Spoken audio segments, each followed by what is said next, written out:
these are the paying sponsors for the show. If you want to sponsor the show, you can contact me for more information. Shoot me an email at neveragainstudio@gmail.com. Finishers MMA. 3761 Nicholas Street, Easton, PA. If you don't know who these guys are by now, how dare you? They do a show with me called Now We Go. Zach and J.M. Holland run 10th Planet Jiu-Jitsu in Bethlehem. They have another school in Allentown, and that's John Thor Blank. These guys are elite black belts in the game. They are doing things no one else is doing in the area. If you're looking for self-defense, if you're looking to get in shape, if you're looking to just get your life back on track, Jiu-Jitsu is for you. Check them out. You can find information on them at finishersmma.com. Zach and JM are the teachers over at the Bethlehem School. At Finishers MMA is for all of their social media. And you can check out Now We Go, which is a podcast we do every Monday. But those guys sponsor the show, and they're beasts. Go check out finishersmma.com. Sbrocchi Jewelry Design. Matt, I've known Matt almost my entire life, and it's pretty cool. He's got a great story, and he's going to eventually come on the podcast. He went to become a jeweler, and he went to school in California, and he got he finished with a degree as a graduate jeweler gemologist with a design in and wax in 2001.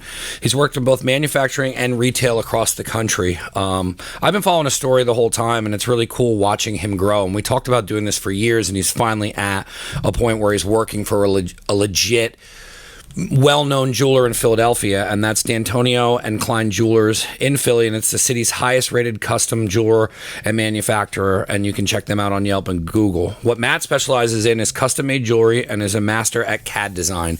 He's worked on the finisher ring, and he's actually tried to do some stuff with Never Again stuff in the past, and we're working on projects, but we're talking about anything from can openers all the way up to an extremely expensive engagement ring, and it's cool watching him build that on CAD and seeing the design work in the background. He's working with clients from start to finish during the design and manufacturing progress to ensure peace of mind and superior quality with generations to come. Jewelers Row, quality and professional, and he's got affordable prices.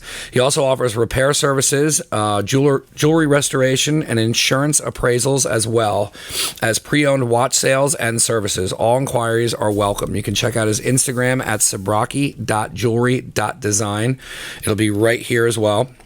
For design inspirations, call 484-426-3735. You can email him at sbrocchiedesign@gmail.com. All of this is connected through the Instagram account, and you can just message him if you have any questions as well. And he's setting up appointments, and you can hit him up for appointments in Philly and Lehigh Valley, and we're hoping he comes back up this way and sets shop up as well. And that's Sbrocchi Jewelry Designs, and thank you for sponsoring the show.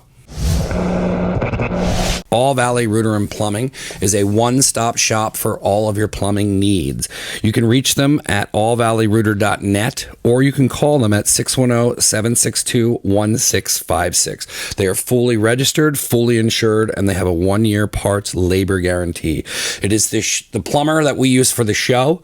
Any problems that we've had down here in the studio, he's working on some projects for me now. He's stopped by several times. He's working on the studio above this studio. I personally put my guarantee on him. He's a close friend of mine. We grew up together. He told me the story about how he grew this business, and I'm impressed with Jared, and he does really good work. So if you need a plumber, do me a favor, do Jared a favor, call him. All Valley Rooter and Plumbing, 24-hour service. The number again is 610-762-1656, and you can get all the information you need at allvalleyrooter.net. And his social media is at All Valley Rooter on Facebook and Instagram. Rips Auto Detail. If you don't know who Rips is at this point, you are a first-time listener, but that's okay. We're going to tell you all about him right now. Rips Auto Detail, 630 North Nelson Street, Allentown, PA.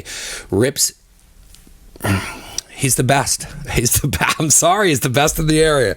Highline paint correction, ceramic coating, and you can check out all of his work online. The best place to follow him is on Instagram at Rips Auto Detail. His daily posts of what he's doing over there. If you need your car restored, a boat restored, a plane restored, I don't care what you need restored, he will fix it. I've seen the guy bring things back from the dead. I've seen him work on clients' cars that are just continually bringing them in to get kept up with. He has a ton of different packages, and he can find one for you. So that's Rips Auto Detail, 630 North Nelson Street, Allentown, PA. You can follow him at Rips Auto Detail, and you can get a hold of him through there as well. If you go onto his social media, it's going to have his number and further information on how to get to him. I'm telling you, follow the social media, give him a follow, show him some love, and check out what he's doing. He's high level, and he's one of our favorites over at the show. So check him out. Luke Delmeyer Custom Knives. They are high-end custom knives made and forged from scratch. Luke Delmeyer, friend of the show, out of Hellertown, Pennsylvania. He offers bladesmithing, farrier services, and blacksmithing as well. You can take classes over there. That is the thing that I push. I have a couple people that went over there, and you take a class and you learn how to make the knife. You start from step one all the way to the end, and when you're done with the class, you're walking away with your own custom knife that you made.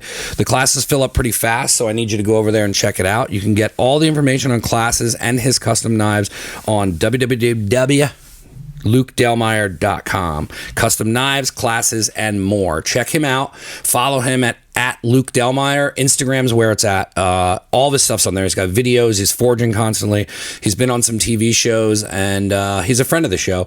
So go check him out. It's Luke Delmeyer Custom Knives, farrier, bladesmith, blacksmith.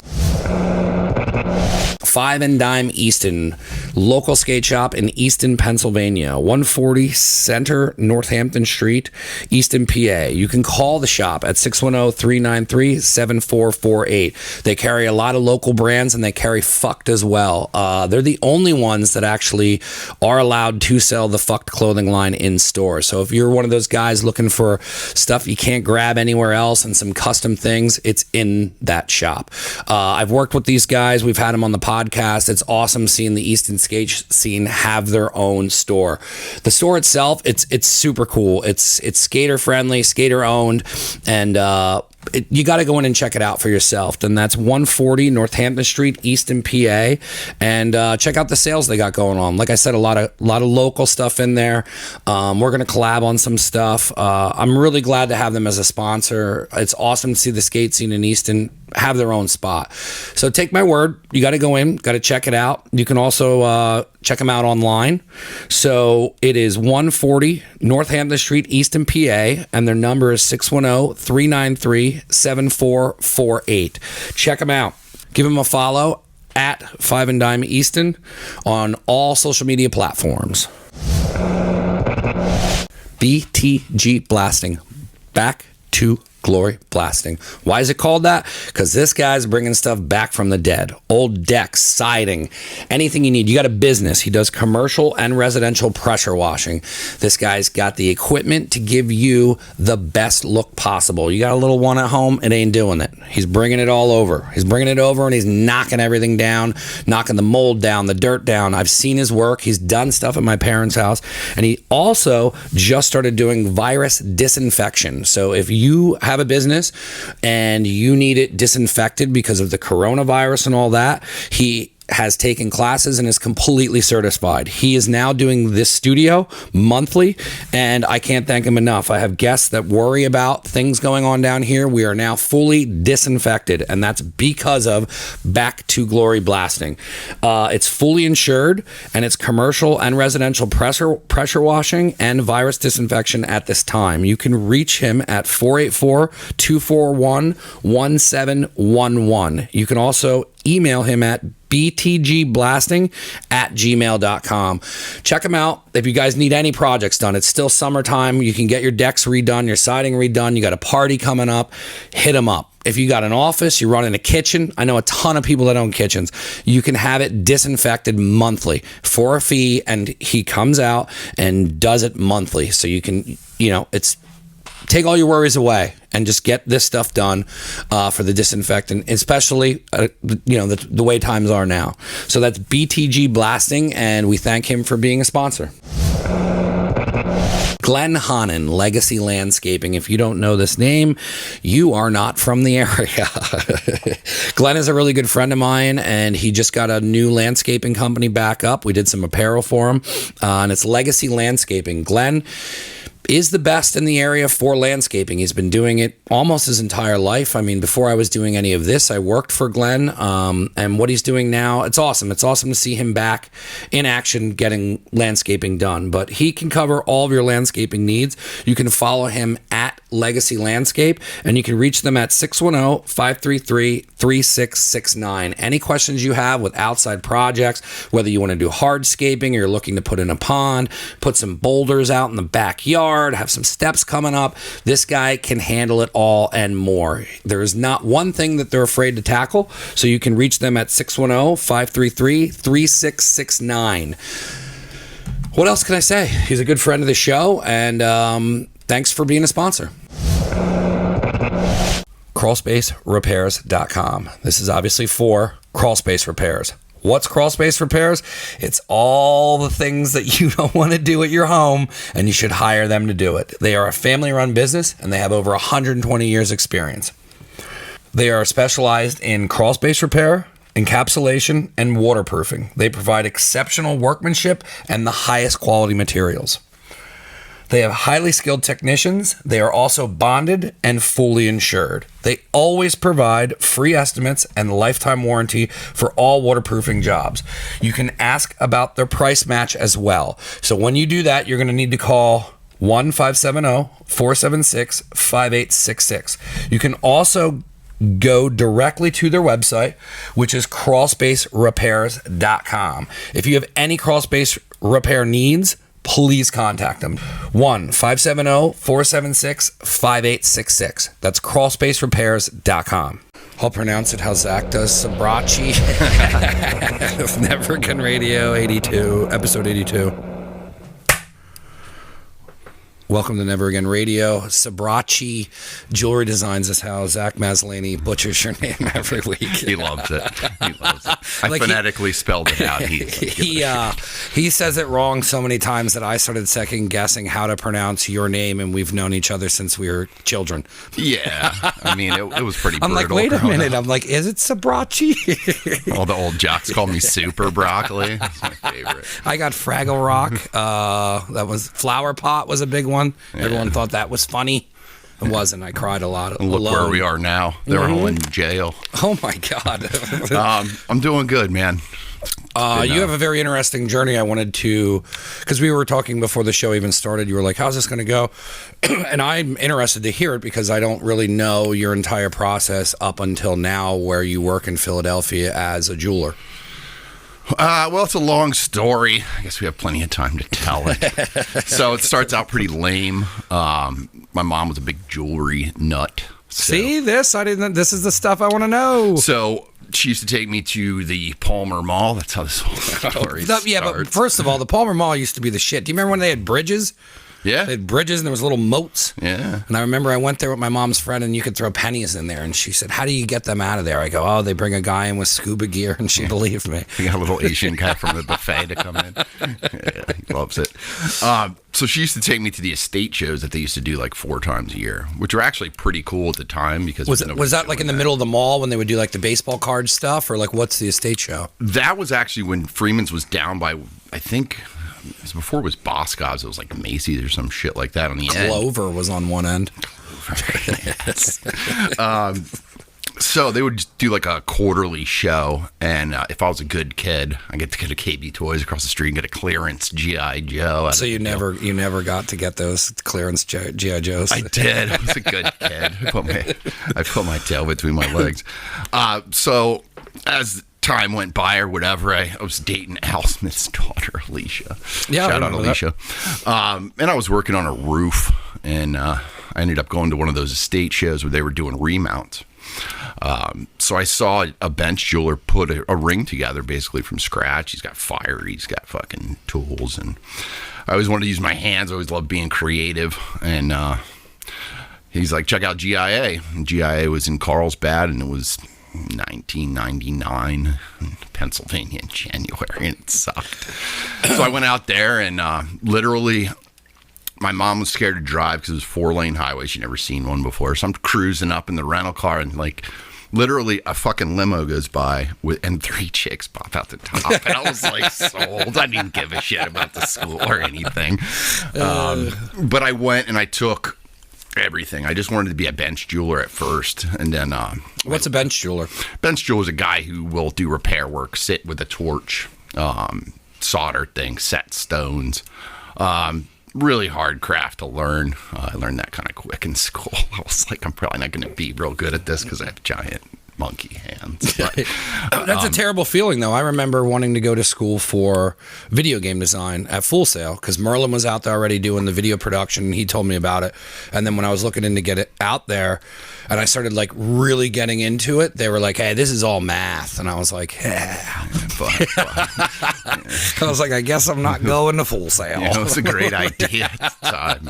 I don't know. I guess if I would have pushed myself, but it's hard in those situations, especially when you're younger and you just want to do something. Yeah, I mean, he had it set up down there. Like, I was stoked for him because he was doing those videos. Like, yep, he was ahead of everyone on that quads shit. And everything. Yep. We're like, Merlin, what are you doing? He's like, this is going to be the next best thing. We're like, it was Kids like, on the Rock. You're man. stupid. That video still holds up. Yeah.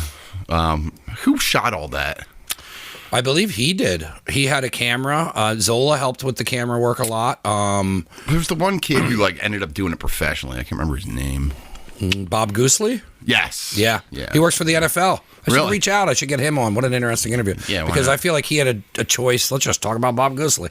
He just had a choice to go like pro BMX or to follow film, and he followed film. I heard he was doing like equestrian shit at some point. I don't know. Yeah, who knows? But yeah, they were out there. He was out there doing that. But Merlin was, I mean, I thought Merlin was in Florida, wasn't he? Yeah. And he was going to Full Sail, and he was taking, I mean, that was when Full Sail was like an academy college, and like now I think they just push it all online. I think the credentials aren't, like it's not the school it was. Well, I could be wrong, but. I mean, the tech has come a lot further along, so we're not shooting tape anymore. Anybody can aim a camera at shit. But yeah, his videos with the Kids on the Rock, that video was dope. Yeah, I mean, cutting edge stuff. Like, imagine if what he would be doing now with like Instagram and shit. Oh, he'd be rich. I always said if Zola and fucking Merlin were around, we'd all be rich. Rest in power, you son of a bitches. Yeah. So where were you at? So I took the whole 9, gemology, design, and then that led me all the way back to the Palmer Mall. How long were you in Cali for, taking the classes? I ended up taking everything, which ended up being the equivalent of a master's degree, so it was like 750 hours. Took about a year and a half to do that. Were you also working out there or just doing school? Just school full time. So it wasn't a college situation. It was 8 to 3:30. So basically your morning was lab, and then your afternoon was lecture or vice versa. So you learn theory and you learn identification of gemstones, stuff like that. And then in the afternoon they'll throw, rubies in front of you. They're like, is it real? Is it fake? Blah, blah, blah. So that probably was fun.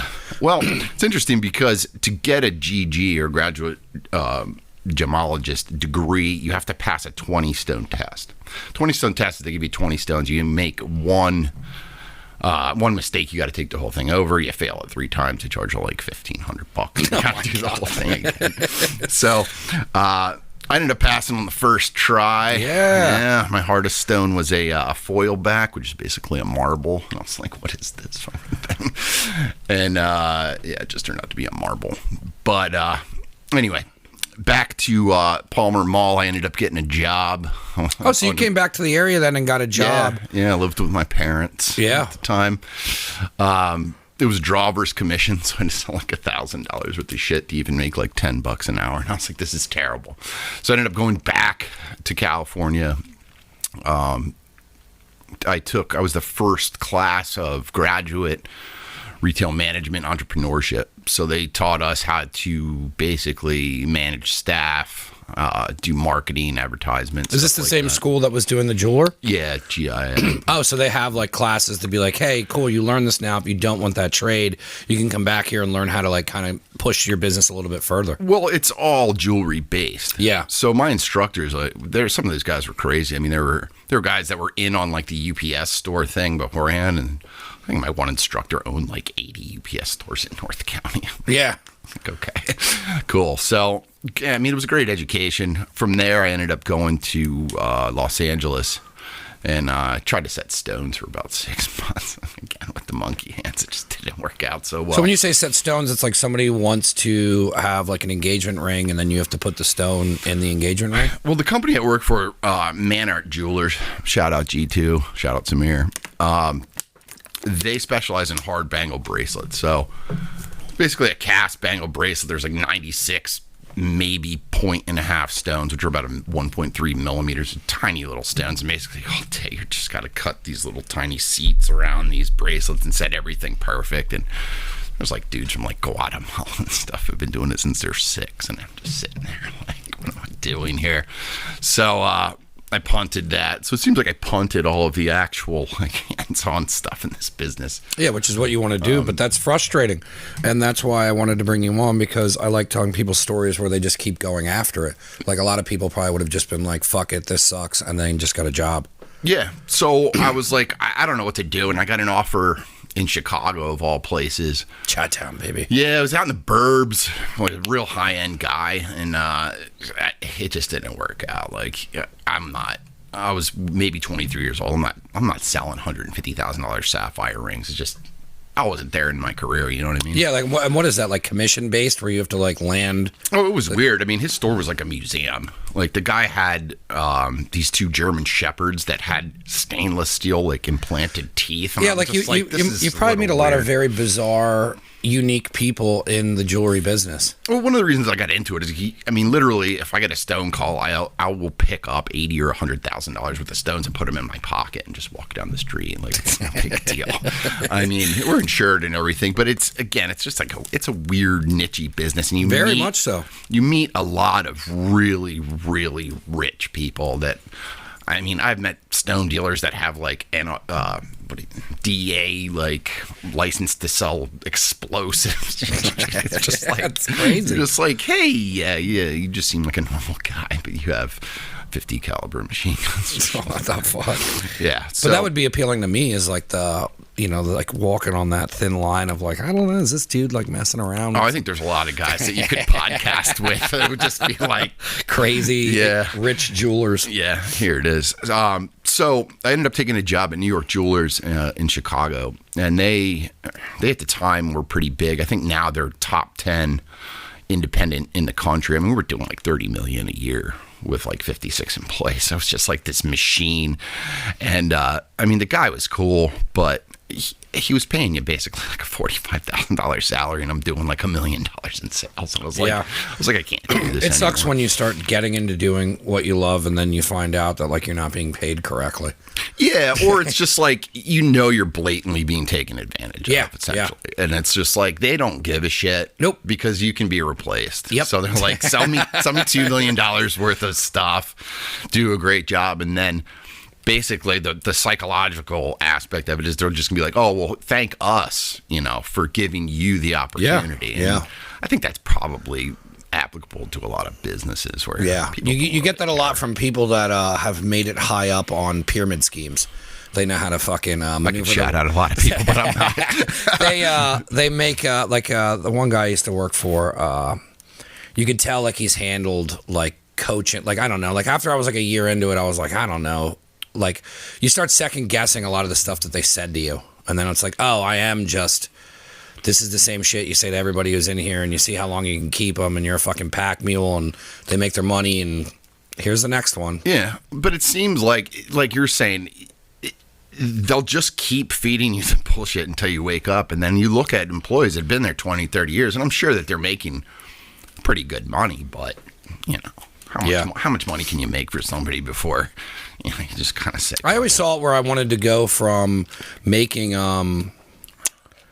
like making my own money. I always looked at it, I was like, all right, well, if I'm making this, what are they making? And how do I get to where they're making that and like be on my own?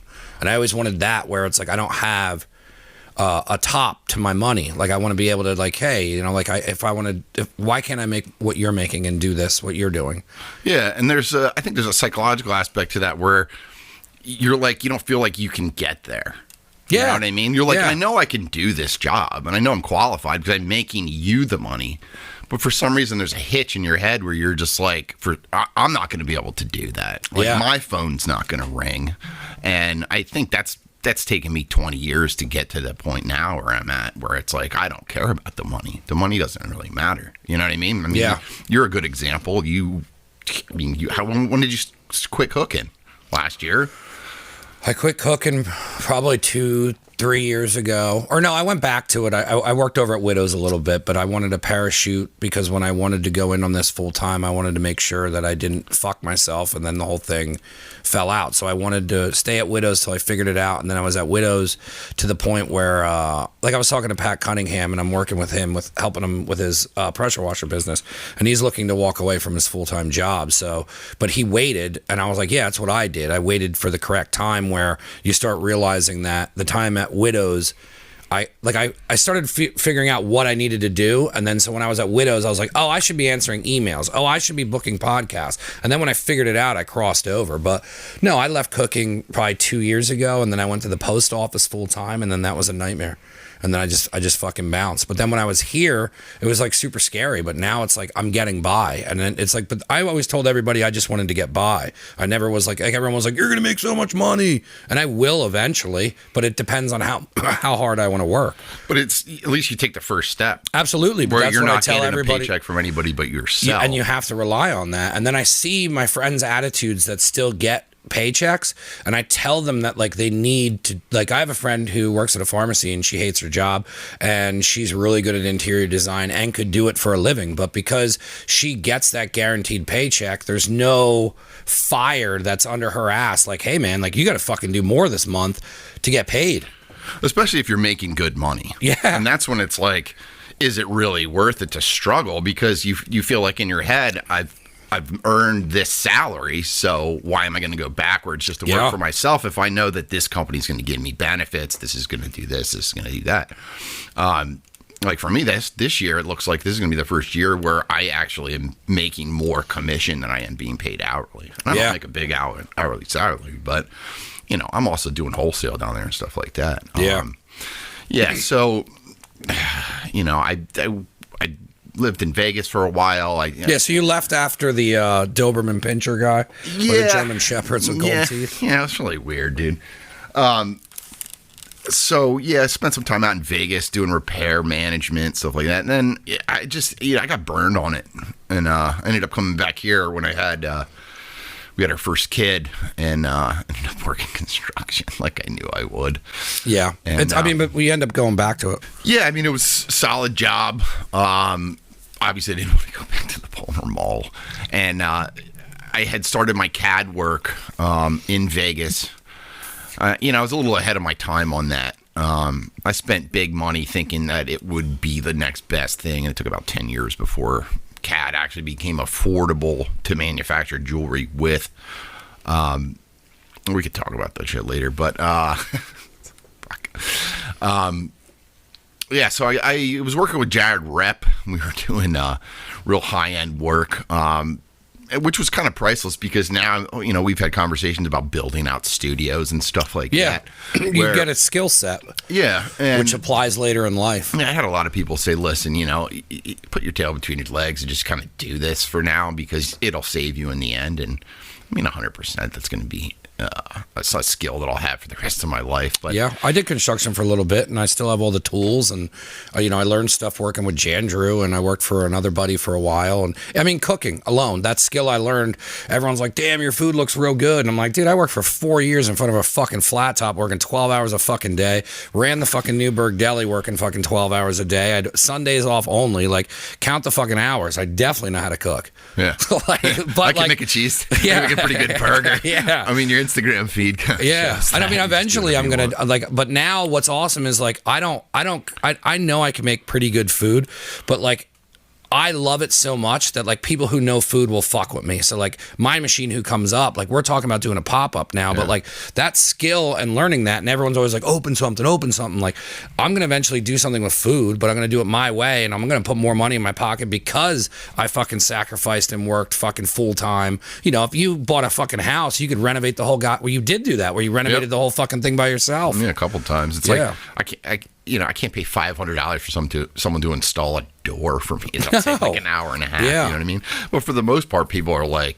you know, there's no way I'm even touching that. But I agree with you on the food thing. Like, I got a smoker a couple years back. Yeah, you're in the food too. And yeah, it's to me, I'm kind of glad I never did that, because it would kind of like leave a bad taste in my mouth. You know what I mean? Like working 12 hours. I cook differently. Like I take, when we do the fights and stuff, like I take a really long time to cook now. Like I don't rush anything, because if I rush it, it reminds me of work, and then I don't want to do it. So like I really enjoy making like a 2.5 hour cheeseburger. Yeah, I'm the same way. Like I'll get corn on the cob, I'll get steaks, I'll get. But it comes out better when you go slow on it and you take your time with it. I'm hanging out with my kids. We're smoking ribs outside, you know, having a couple beers. It's like, you know, I'm not pressured to sell 20 wet racks of ribs a day. Dude, it sucks. So, yeah. So when you were doing construction, how long were you doing that, and how frustrating was it that you wanted to be doing the jewelry? Because I remember when you first came back and you're like, I'm going to take a crack at this. And then when you finally got it together, I was like, fuck yeah. Like, you didn't stop doing it. Like, that was my biggest thing with bringing you on here, is how long it took grinding it out. It's very similar to how long it took me to get this shit on its feet. Yeah, well, I blew my back out. Yeah, well, then that happened too. Yeah. So it was like, what are you going to do? Well, then you run the risk of that shit too, where you get fucking hurt doing those jobs and stuff like that. And yeah, well, the guy I was working for, I mean, I had worked my way up from basically nothing, and then 5 years later, I had, you know, my own crew, and I was getting a percentage of the job, and it just, I woke up one day, I couldn't feel my toes, the back of my leg. And long story short, what was that? Almost a year it took to get back from that. And then, you know, I had been talking to Jonathan D'Antonio, who I work with now, and he, you know, the whole time, he's kind of a crazy cat. He'd be a fun cat to have on here. You know, he's like, you'll kill it. And I was like, you know, I've done the jewelry thing so many times where I get into it, I succeed, and then, you know, the $40,000 when you're selling $1 million worth thing. You know what I mean? It's like, how many times is this education going to bite me and burn me and make me feel like, you know, the whole thing was not worth it? And, you know, he had hyped it up. And then, you know, I took the job at D'Antonio & Klein, and everything that he said was pretty spot on. I mean, we are the #1 Yelp, the #1 Google search. We're on Reddit, whatever the hell that thing is. It's so weird. I love Reddit. JM hates it, but I love it. People are so weird on that fucking thing. Come over to the dark side, JM. So, I think he's a dark side kind of guy. Yeah, so it's interesting because when people are looking for a finished product, that's not our store. Like, if you want to go in and look at a designer's, you know, a Tacori or a Verragio, where you're looking at high-end magazines and, you know, your girlfriend or whatever is like, this is the ring I want. That's a different situation. For us, when people search custom jewelry, we're it. And there's nobody that's really close. So now, did you do custom jewelry before you went there? Because you were just setting stones and doing some stuff. You know, you probably were playing around with the design, but were you doing full custom jewelry at all at that point? Well, in Chicago, you know, we were doing so much volume where we had, you know, 1,000 semi-mounts where you could pick, you know, what do you want to put your diamond into, and then we would put the ring together like that. That's really how most jewelers work. But I would have times where I would have to call the shop manager down because we needed to do a custom ring because we didn't have it. And, you know, he would come down and just like bust my balls because it's its own process. Custom making jewelry is not something that's very common in the industry.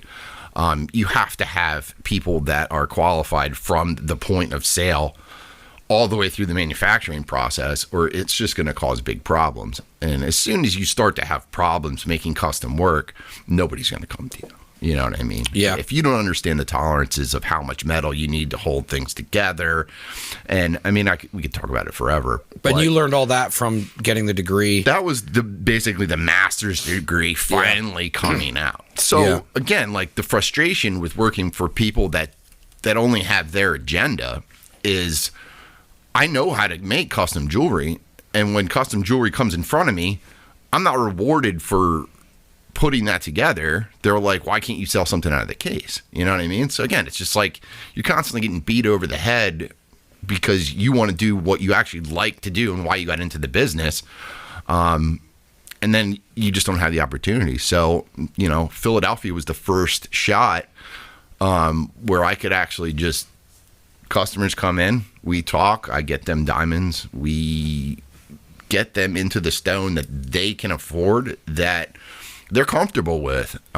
It's not, we have 5 diamonds, you have to pick one of these stones. If you see something in the make of the diamond, the color, the clarity, I mean, there's a million different variables that go into making a ring, and I'll line those up in front of you. So if a magazine or the internet's telling you that you need, say, you know, in a 1 carat round diamond, there are different scales to it. So like a VS1 is a very slightly included stone. And when I say slightly included, that would be something that you would see something high on, like a Tiffany or Cartier or something like that, where there are no imperfections in the stone. The stone is cut really well.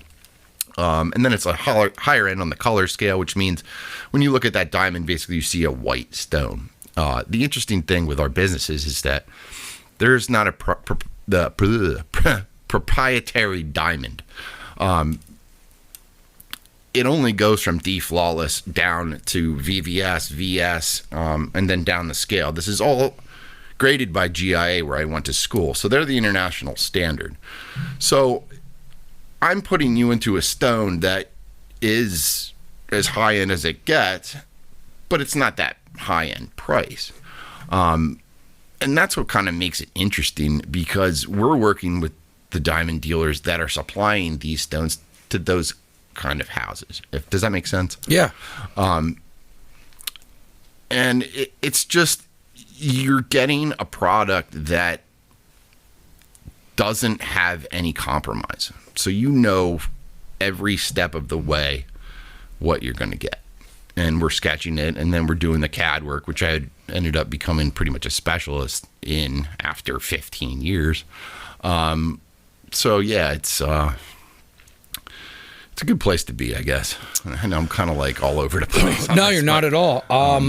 It's crazy because like when you texted me or called me and you're like, I'm finally fucking doing it. Like I was like, man, that was such a fucking long, I mean, we made it sound like that was fucking 10 minutes of your life. Yeah. That was a really long fucking time until you got to here, and you had plenty of time to be like, I got kids, I need to focus on this, and I got this and that, but it never stopped. Because you would even text me sometimes, you're like, I'm doing this shit, you know, that's on the back burner, but it's there, I'm gonna go for it. What made going down to him, like when you interviewed with him, or did you interview with him, or like how did that feel when you first like left that shop and you were like, I fucking did it?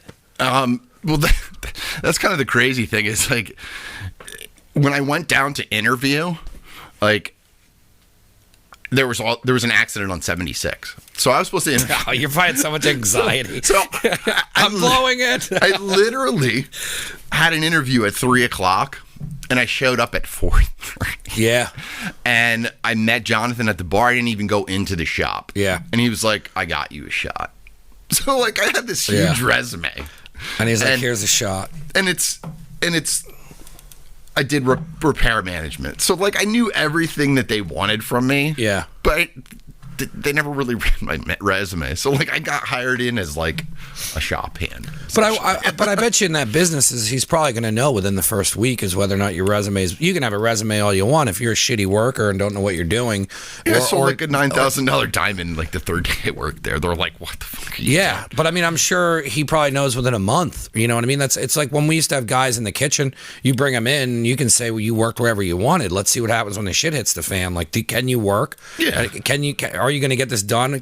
Sales isn't easy. Yeah. It's like, I'm still learning sales every day. It's like, I have trouble sometimes closing fucking clothing accounts, let alone a fucking diamond. I mean, how many people have a resume that's, off the charts, and you can't cook. Yeah, because you work there doesn't mean that you can cook. Absolutely. So I worked here, and I was like, okay, well, what did you do?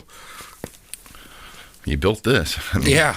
I would have thought that we'd be podcasting in 2020. Well, who the hell was I talking to yesterday? And they were telling me that they went back to business school because they had a couple failing businesses, and then they said that like what you start out to be, and on the journey, what it comes to at the very end is usually something totally different. And it's just like, it's crazy how something starts and then you go down the road, and it's just like, you have all these opportunities to give up. You have all these opportunities to make excuses on why you don't want to do it. And then eventually when you land and start getting into your own career, it's like, the sky's the limit on what you want to do. You could go anywhere from doing this to opening your own place. Like you can literally do whatever you want. Yeah. And that's the crazy part is it's like, once I got there, and then I mean, Jewelers Row in Philadelphia is the oldest Jewelers Row in the country, and it's literally half a block. So some of the best stone centers, some of the best artisans on the East Coast are in our building or within 2 doors down. Do you talk to those guys, or like, oh my God, do you guys kind of work together and shit? They do all my work. Yeah. Yeah. The cool thing is where I'm at, there is no management above me telling me what to do. So when I get a call for a diamond, it could be $4,000, it could be $25,000, doesn't matter. I call the stone dealer who I think is the best fit for that diamond. He'll get those stones in for me or she, and then what artisan needs to do, the craftsmanship that needs to get that ring done as far as stone setting. It doesn't need to be made by hand.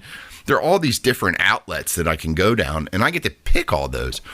And all those artisans are, we have really good relationships, and I'll have those forever. And that's where it's like, that you've kind of like gone over the peak when that you don't have to worry about any of that stuff anymore. Yeah. Like the only thing I have to worry about is getting clients in front of me, figuring out what you want to make, and then anything they want is you got access to. Anyone on that block will do anything that you need done. Yeah. I had a referral about 3 weeks ago for a big time landowner in the Lehigh Valley.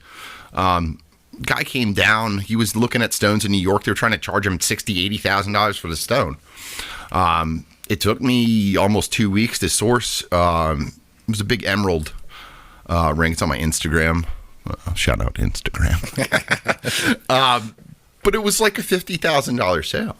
And I put it all together. And guy came in.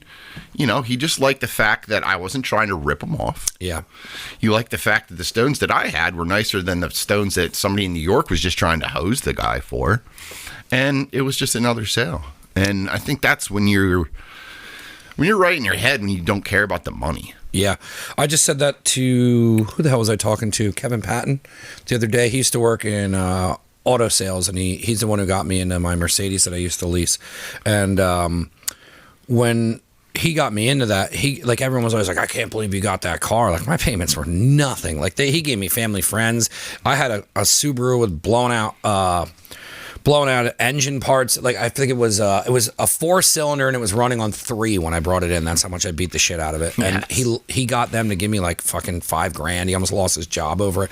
But what he always told me he did with sales, and it's what I naturally do with the clothing, is like, if you take care of people and you save them money, and then you make a little bit of money and they're really fucking happy, you get multiple sales through them. They tell other people about how well you handled them, and then at the same time you essentially pick up more business. And it's a great practice to have, where you're like I have clients where every time I do clothing, like, I just try and save them money, and I make less because of it, but like, they're then now coming back to me. They feel like they're like, like you have their back. And if you make people feel that way in sales, 1, I feel better about myself, and 2, the client is 10 times happier and will come back to you for more stuff. Yeah. But it all stems from who you know. Yeah. And who you've built your relationships with in business. And I think that's the thing. It's like, you don't have a question in your mind who's going to do your printing for you. You know what I mean? Yeah. So it's like when you have those relationships with those artisans, you know what I mean?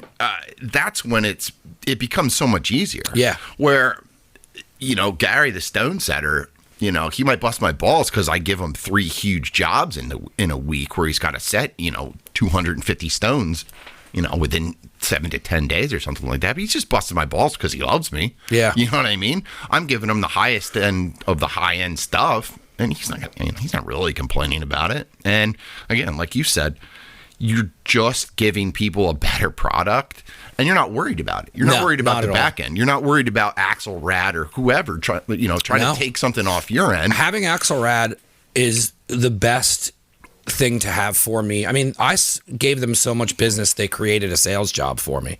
I don't think they really have remote. I think they maybe have 1 or 2 other people that work remote that it was probably the same thing where I gave them so much referral business, they like called me in and were like, dude, we're just going to make you a remote salesperson. Yeah. So I was like, cool. But like, I know they can do the job. So like, if somebody's like, I need these shirts this week, I can, all right, hold on. And then I text Dave. Dave's like, yeah, fuck it, we'll do it. And it's just like, those guys built a business out of nothing. And like we work so well together where it's like I don't need to question anything they're doing at all, and it's just it really makes everything 10 times easier when you have the groundwork laid out. And I think that's just so key where it's like job is done, and then you're not worried about anything as far as the finished product goes. No. It's like on to the next one. Yep. And then even then I try and figure out how to make it better where it's like, if anybody's around here, it's like, dude, just come to the studio. I'll save you $60 on shipping. Like I just constantly try and be like, because that's all the things I learned getting into this business. And I'm like, all right, well, if this is like the best way this can be done, why wouldn't I provide that for the customer? And then if you have the ability, like they'll drop, like Matt will come through and they have a van and he drops all the clothing off out front. We bullshit for a little bit. It's one of my favorite times to get to see him because we don't get to talk, but it's like having that relationship where it's got to be so much easier for you to work because you have these professionals all in a row next to you and you've built these relationships with them. Now that anyone comes in there, it's like, here, this is what I can do. It's a great price. Everyone makes a little bit of money, and then, hopefully they come back for more. Their word of mouth is going to be 10 times better than, like the guy you helped out who owned the land. Like, you think he's going to be, when he tells that story of the ring, it's like, I was going to get fucking ripped off in New York. You know who fucking saved my ass? And now he's talking to wealthy people as well. And then it's just driving business towards you because you weren't greedy to take the money right up front. Yeah. And the beauty with custom is it's that once I do the CAD and basically I have the model of your ring, I'll have it forever. Yeah. So when it's time to do a wedding band, like all the custom silhouettes, everything that I've done to make that ring what he wanted to give her, it's right there. You know what I mean? It's like we're not trying to match something that's already made. All the specifications are the same. Everything is super clean. I mean, if you look at the stuff that I post, it's basically everything is mine. And I'm proud of that stuff because there's no one that's telling me what to do. Do you know what I mean? Like, listen, should be this. Now, that being said, my boss obviously was a huge influence in helping me get to the point where all of the technical specifications were where they needed to be to get to that point of manufacturing. But it's just awesome where you just know what you're doing. Yeah. And you don't have any sort of self-doubt that you're going to go into work and you're going to like fumble around. You know what I mean? And I think that if it takes 20 years to get there, it takes 20 years to get there. I mean, what's crazy is there's such a common thread with just even who we hung out with when we grew up. And, you kind of see these people that, I have so many similarities with people like JM, Zach, Darren from Rose Lux, and like these other people that I know that are doing their own thing. And it's crazy that like there's these super creative people that didn't want to be told, like, you know what I mean? Like, I don't have a boss, and it's the only time I felt like this is what my job should be. Like, Zach and JM don't have bosses. Like, Darren doesn't have a boss. Like, but then I look at all these people around me, and I'm just like, man, like, it's so crazy that the one thing in common was it's like these people striving to be on this creative level, and they don't want anyone to just stop their creative process. And it's like, sometimes you need to push yourself to get to a point where you are your own fucking boss, and then it's just so much more freeing to work. Yeah. Like, how great is it that you get to, you're not coming in and someone's like, hey, I need you to just sell this piece of fucking jewelry and you get $9 and you know what I mean? Like, you get to go in there, sit down with the client and they're like, this is what I want to be this special project.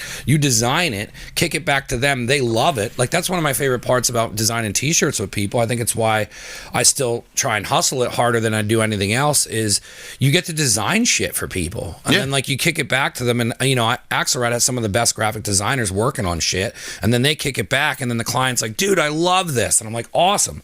And then it's like, then the same thing. Like, we have that forever. You want to print shirts again? Cool. Run it next year. It's really cool finding other people who are into design and creativity, and it's like one of my favorite things to fucking showcase on here. Yeah, I made a ring right before COVID. It was like my favorite start to the year. Real high-end stone, colorless D, round center stone. It had a cushion-shaped halo around it. Awesome customer. He ended up moving to Columbus, Ohio. And then he hit me up for wedding bands. And like I said, I already have the model. So what I ended up doing, I did 2 different versions of the wedding band because she wanted something a little bit different. I shipped those waxes out to him. She picked the ring that she wanted. We made it, shipped it back. We actually had to do some adjustments to it because it wasn't exactly what she wanted in terms of, for what she described to me was what we made. But what it ended up on her finger wasn't exactly what she wanted. So instead of this becoming this huge problem, she sent it back. We made the adjustments, and then she loved it. And then he ended up buying a set of halo earrings that actually matched the halo in the engagement ring. So it's like, again, you make one thing perfect for somebody. And even if the second job isn't perfect, as long as you can continue to make that customer happy and make the adjustments to where they feel like you're not just trying to sell them something and move along. They're posting pictures of, their wedding sets and stuff and just how happy they are that the whole process was easy versus going somewhere and then being disappointed. I mean, who wants to be disappointed at their wedding? I mean, a lot of people get disappointed later on. That happens. What's it like having, like, you probably have the weirdest, like, you have people coming in for weddings, but then you probably have extremely wealthy people just coming in to buy shit to flaunt fucking jewelry with. Like, how crazy is the clientele difference? Well, our store, again, is unique because when you're searching custom, you see us. So I would say our price point's probably between like $6,000 and like $25,000. You get people that want like the carat diamond, and then it just seems like over the last 2 years, it's just been like carat and a half was like high end, and now it's like a 2 carat stone. We're looking at $25,000, $30,000 stone. People aren't going out and spending their money at the bar. I think that's the reason behind it. But everybody that I work with is pretty much on the same page that I am. So when someone walks through the door at our store, they're getting that same treatment in terms of that custom job being done. So that's, I mean, how many businesses, when you look at Yelp, have 140 reviews and they're all 5 stars? I mean, somebody's got to be a dick, right? What I mean? There is a review on Google. I think we have a 4.8 out of 5. And it goes, who does that? Because they don't do grills, and it's 1 star. And I was like, are we even going to argue that? Like, if that's our negative review, no, that's our negative review. But it's just like you said. You go to work, you make a custom product, everybody loves you, and you go home, make a little bit of money. You're living in Philly full time now, right? Yeah, I mean, I bounce back and forth between the valley and here. My kids are up here. But yeah, I'm a Fishtown guy right now. What's it like been living in Philly? It was really cool until they shut Philly down. Yeah, it was really cool till March. yeah, it sucked. But super livable city. Yeah. I mean, even like the higher end restaurants are, it's not going to cost you $800 either. No, I liked going down there a couple times. Yeah, you should come down. Where do you see everything going? Where do you see, do you plan on just doing the custom stuff full time? Like, where do you kind of see all this? You just going to put some years into it? What do you want to do with it? Because you're like working on a logo and doing all kinds of stuff, and you're getting into the CAD design, and we started messing around with stuff. You're doing things for finishers. Like, I know this is kind of just new stuff you're kind of dipping out into, but like, where do you see this being at the end? Like, you doing like full custom for, just different projects? Because the stuff that you're trying to do with Zach and me is not like regular stuff that anyone's doing. There's like no one really doing that kind of custom work for people. So what I really like doing is building brand. We have done work for the NFL, for college football teams. Yes, I forgot you did that too. Stuff like that. So yeah, last year, I guess the head cheerleader from the Eagles like runs all of like the Pro Bowl stuff for all the 30 NFL teams or whatever it is. So they actually had they do like a silver ring every year that the girls get to choose their design or whatever, and there was jewelers all across the country putting bids in on it, and I did like 6 different designs in like a week, and we ended up getting that whole bid. And that to me isn't really like super exciting because I really don't care about football. But I've done stuff for electricians, for general contractors, where I'm making their logo 3-dimensional. That's kind of with the finishers thing. Yeah. But I really enjoyed collaborating with other people because what I do is unique. I mean, I can take anything and make it into 3-dimensional. And that could either be jewelry, that could be keychains, that could be woodworking. I mean, the type of CAD rendering that I can do is applicable to pretty much any industry. I can make parts for cars. It's pretty crazy what you can do with it. You were showing Ben and myself before we sat down, like just all the it's nuts. Yeah, and it's hard for people to get it until you kind of see it like right in front of you. But like in my head, like I took your logo and I basically 3D'd it out to look like a coin. Yeah. Just as a start, just so you can kind of see, screen printing is a flat dimension. I think there's a huge market for different apparel, different branding from, all different aspects. I mean, it doesn't have to be jewelry per se. But that's what you're saying, the guy with the Fight Club soap or whatever, ripping them off for $5 a pop at a show. Because I saw what you were doing, and then I said, there's people who do 3D printers, and then they go to like Comic-Cons and stuff like that, and then they'll do like a 3D print of like Jabba the Hutt, and then they'll do like the Fight Club soap in pink, and like he just takes all these different things from different movies that would look cool in 3 dimensions or 3D printing, and then he just moves it all day long at the fucking convention. It's amazing he doesn't get sued. Yeah, dude, there's guys when I did the Walker Stalker thing with Scott Straka, I did all right selling my clothes. I just sold like mostly the Guy Fieri shirt, but it was just interesting to see how people make money there. And then I saw like these dudes who like they don't have the fucking rights to sell any of the fucking TV show stuff for The Walking Dead, and that's all they do is just like take like screenshots of sounds like shit. Chinatown. Yeah, very much so. So and I never wanted to do that, but like that's what a lot of people do. And you go to conventions and there's no one there checking any of that shit. And like there was a guy who had this really cool what the hell did he have? He had this like heat press thing that like he could make coffee mugs and all this stuff, but it was all Walking Dead stuff, and he made it look tie-dye, and the guy was crushing like 10 to 20,000 fucking bucks in a month, or on a weekend. That's selling insane. Coffee mugs. He doesn't have the right to any of that shit. It's just pictures of the characters. Yeah, I mean that's something that's not a direction that I would want to go. You know what I mean? This way a little bit. Yeah. Sorry, the camera's right there. Is he out of the shop, Ben? Cool. I like working with people that I actually enjoy working with. You know what I mean? And I think that you're the same way. I like working with tattoo artists. The finishers guys are cool. They just let me do whatever. I'm like, I'm going to make a ring for you. That's They're what's like, awesome okay. about them, and that's what I always support them and push them on the show, is that those guys are always outside the box. Yeah. They hang out outside the box most of the fucking time. So Zach's open to doing some cool stuff, and like you guys started working on a project, and then Zach's like, dude, he's like, I should give those rings like pendants as an option. Like when you get your black belt through us, like there's a catalog of stuff that only the black belts can purchase through here. And I'm like, dude, that's a great fucking idea. Or like even trying to, like when we said we're going to set up a booth when we do the finishers tournament, like having access to do stuff like that's really fucking cool.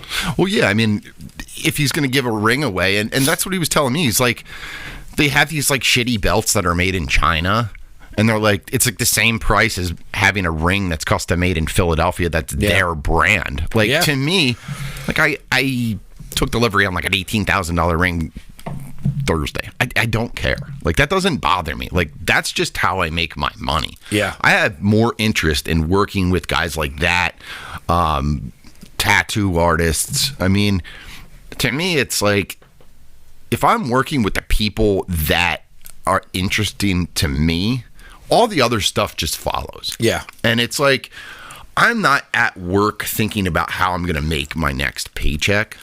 I'm at work thinking about what's the next cool project. Yeah. You know, I started thinking that more into where the show's growing and, you know, I'm getting some time under my belt with building this. And then you start looking at like, you know, in the beginning it was like, fuck, what do I do? It's like, I just need sponsors. So you're just like anyone who's hitting you up or like, you know, I'm just contacting anyone, where now it's like things are starting to level out a little bit. I'm learning how to interact with people more. And it's now like what you said, where it's like, if you work with people who are working the same way you do, it just, everything moves along. No one's drugged behind. No one's, you know, not on board. And it's like the more I keep moving the show forward, I'm like, all right, I want to start like really deciding and making sure it's the correct fit for what is going to happen on my next move. So then that way the whole brand and everything's going. Like if I work with finishers, we're working together. We're, you know, people are buying my clothing from his school. People I know are going to his school. Like you start getting interactions like that where like we're working together. We're working on a t-shirt design. You're working with finishers. And like the more I'm building this network, the more that couldn't have been said so much better, where if you have the people you want to work with, everything just follows. Yeah. And I mean, it's this real streamline with those people where it's like you're actually excited. Yeah. But other people that are coming in, like I'm sure you have people that hit you up for t-shirts that you're not really, you know what I mean? It's not something that interests you, but you're not giving them an attitude where you're like, this is not, you know what I mean? That's how I make my money. Yeah. Like, I don't want to do screen prints for you or whatever. And I mean, I have pain in the ass customers. Everybody does. I prefer customers who are just getting like when I worked with La Barba for his All Valley Rooter and Plumbing. Yeah. Like when he came in, he's like, here's my logo. I want some hats and a t-shirt. And it was done in 20 minutes. That's the best ever. It's when you get into the custom stuff where it starts becoming a headache. I remember when I first came on with Axelrad, they were like, just stay away from people trying to build clothing brands. And it's a lot of work. It's fun, but also like, you know, but like, I don't mind helping. Like the thing I like too is like somebody could come with me with the stupidest idea ever, but like I look at it as like, I'm not like, if it's an uncreative idea, like where it's just the person's fucking name on it, my goal then is to see how fast I can get it done. And like I enjoy my job. Yeah. It's like, so like I'm not bothered by people who want to get apparel. I'm like, all right, cool, like this is what I do. Hopefully I can help you out. Hopefully this moves along well. Hopefully it closes when I want it to.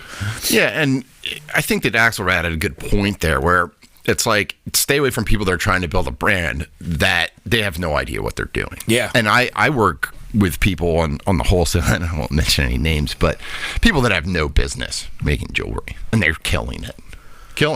And they bring their work to me, and I do CAD work for them and stuff like that, and I'm just like, this is insane. Like, it makes me feel good because I know, like, down the road, like, when it's time for me to take this to the next level, I'm going to be fine because these people are killing it. Yeah. But, yeah, like, to the point, like, if you're not actually invested in your business, you don't believe in yourself. Yeah. Like, you're thinking that just because you had like some innovative little t-shirt, you're going to sell 100,000 of them and, you know, be the next DC shoe company or some shit like that. And there's a lot of people that are like that. Yeah. Especially with social media now, it gives a false sense of how much work it takes. Yeah.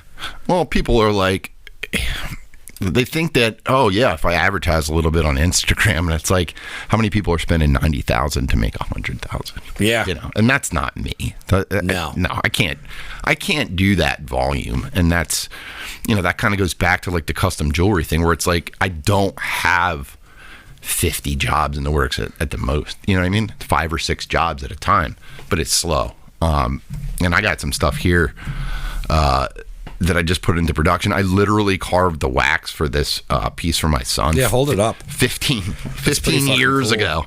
So this is kind of like the direction that Ben, is it in the shot? Yeah, if you can just hold it up a little. Let's hold it up. Like that. More towards the mic. So it's basically a sterling silver plate. We came in over it with some rose gold plating, some rhodium plated the horns, and black rhodium the hair. But this is something that, you know, I came up with 15 years ago thinking that like something like this would be like the next big thing. There's like a lot of like rock and roll like jewelry brands and whatnot, and I forgot about like that whole genre of jewelry. Yeah, like I can't even remember like devil rings. Yeah, but they're selling like $500 silver rings, and they're just like dog shit. So like I never got started with it, and then now that I'm making super high end, you know, bridal jewelry, I'm like, I'm gonna do something that I like to do. So yeah. There it is. Well, shout out to finishers. Here's your pendant. Go see Zach later. Woo. Yeah, that was cool seeing that project come together. Yeah. They're really cool to work with. Yeah. Like, I'm going to make a samurai sword. I'm like, all right. Yeah. They'll like kick me stuff and be like, what do you think on this? And they're like, Zach's always doing clothing and always designing. And I mean, it's cool. He always wants to do fun stuff. He's always pushing the limit on stuff. When you said when you're ready to take this to the next level, where do you see that next level being?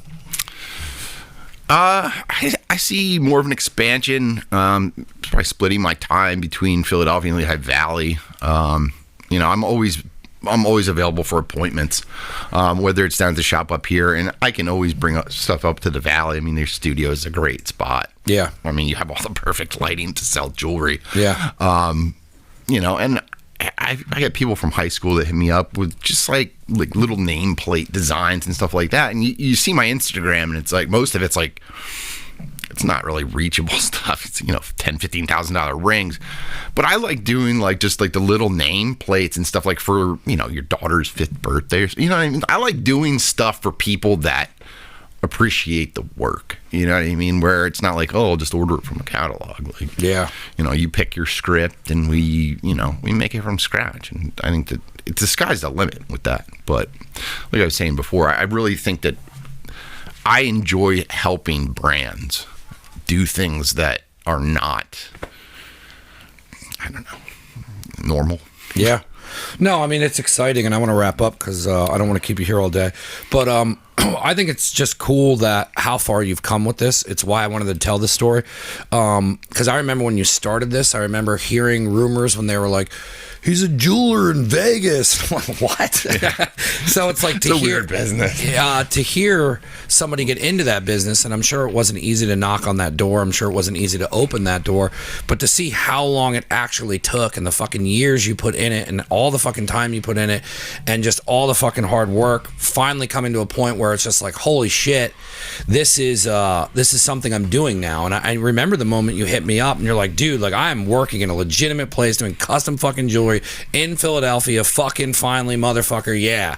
Like that's fucking awesome. That wasn't easy to do. No, and there's no going back. No. And every time that it hit a snag, it was just like, it's just a snag. I mean, how many snags can you hit before, you know what I mean? If you work hard, eventually you're going to hit. And if you don't, well, yeah, and that's true too, because like you get your snags, but then it's just like you just realize them as snags. It's like I'm already, you know, you push through enough fucking roadblocks, and you realize like either you go around it, you go over it, you don't got to run through them anymore. Like it's just a hiccup in the road, and you keep going. I'm excited to work on some new projects. I think we can come up with and I didn't talk to Zach about this yet, but I really want to do a cool fucking clothing line. That would just be a fun project to do, and just keep letting it fund itself and grow it a little bit. I want to do some. I'm excited to see what you're going to do with the finisher stuff, and I just think it's cool what you're doing, and I'm happy for you that you got all the way here. And I want to give you a chance to let anyone know where they can reach you on social media or how they can get a hold of you, because you're more than welcome to use the studio if somebody in the area wants to look at rings and stuff like that. Cool, man. Yeah, my phone number is 484-426-3735. You can check out my work on my Instagram page, Sbrocchi Jewelry Design. How do you say it? Sbarochie. Sbarochie. Just put in SBR and it'll come up because it's the weirdest and I mean, name ever. everything's tagged in it. He's a show sponsor, so it's in all of the YouTube stuff and all that. And he's also a sponsor of Finishers. So, I mean, he's tagged constantly in that. So if you've been seeing it, give him a follow. Check him out if you're interested in project stuff. Hit him up. If you're a first-time listener, you can subscribe to the YouTube or the iTunes. Search is Never Again Studio, and neveragainstudio.com has everything we do, from apparel and all the YouTube, all the audio. Everything we do is on neveragainstudio.com. Matt, thank you for coming in, and you should come back down for a fight. Yeah, we will. Thanks for having me, man. Big UFCs coming up. Yep. Shout out Finisher. Shout out Never Again. Shout out Yachts. Shout out Sunshine Bear. Shout out Pookum. I had to throw all that shit in there for Benny Fresh. Shout out. Shout out Ben Fresh. Benny Fresh. All right, bro. Some cool apparel gonna come out too. Cool. I'm excited. All right, go check his stuff out, man. Go at least give him a follow, you people. You put time and effort into this. God damn it. Now follow him. Bling bling. Bling bling.